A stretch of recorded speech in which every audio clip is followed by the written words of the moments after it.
વિચાર કરો કે એક જગ્યા એવી કે જ્યાં આપણને સતત આવવાનું મન થાય.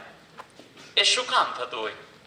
જ્યાં ભાવ છે, જ્યાં પ્રેમ છે, જ્યાં લાગણી છે, જ્યાં તમારો કંઈક વિકાસ થાય એવી સતત કંઈક ખેવના છે.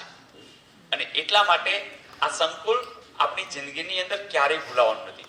કારણ કે અહીંયા તમે જુઓ, એક એવું સેન્ટર છે, તમે આમ જુઓ તો સૌરાષ્ટ્રની એક આમ ખૂણાનું સેન્ટર કહી શકાય, પણ અહીં કેવા કેવા તજજ્ઞો આવતા હોય છે. કેટલા લોકો અહીંયા આવી વિઝિટ કરી રાજી થઈને તમને કંઈક ને કંઈક આપીને જાય છે. અને આવું તો જ શક્ય બને કે કોઈ એક વિચાર, કોઈ એવો એક વિચાર કે જે વિચારને મૂર્તિમંત કરવો જ છે એવી ભાવના તમારા જીવનની અંદર તમે કંઈક આગળ ખૂબ વધો એવી એક ભાવના, અને એના માટે 24 કલાક એના મય રહેવું. એવા ભીમસિંહભાઈને આપણે તાલીઓથી વધાવી લઈએ, કારણ કે આવું ક્યાં હોય છે. You are lucky. તમે ખરેખર નસીબદાર છો.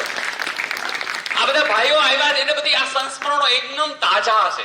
એને અહીંયા રહેતા હતા, અહીંયા ભણતા હતા, કેટલા લોકો અહીંયા આવ્યા હશે, મને ખબર છે કેટલા લોકો આવે છે. એમનું કામ જ એ છે, એ શોધતા હોય કોણ સરસ. આપણા આ વિદ્યાર્થીઓને હજી કંઈક આ આપણે આપી દઈએ. આ યોગા, આ જુઓ કે કેવા સરસ યોગ. આવો તમે આવો અમારા શહેરની અંદર, ક્યાંય બહુ સ્કૂલમાં આવું બધું બહુ જોવા ના મળે, અને તમે અહીંયા છો તો પણ આવું સરસ.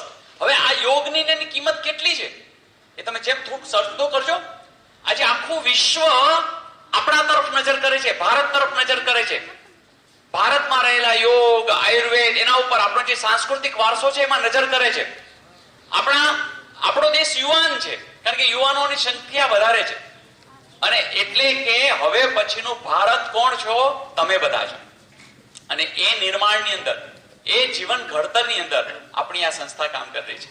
એટલે હું જ્યારે પણ અહીંયા આવવાનું મન થતું હોય એમાં એક લાગણી આ પણ છે, આપણે સંસ્થા સાથેનું જે અહીંયાનો જે માહોલ છે એના તરફ મારી ખાસ પેલી હોય છે.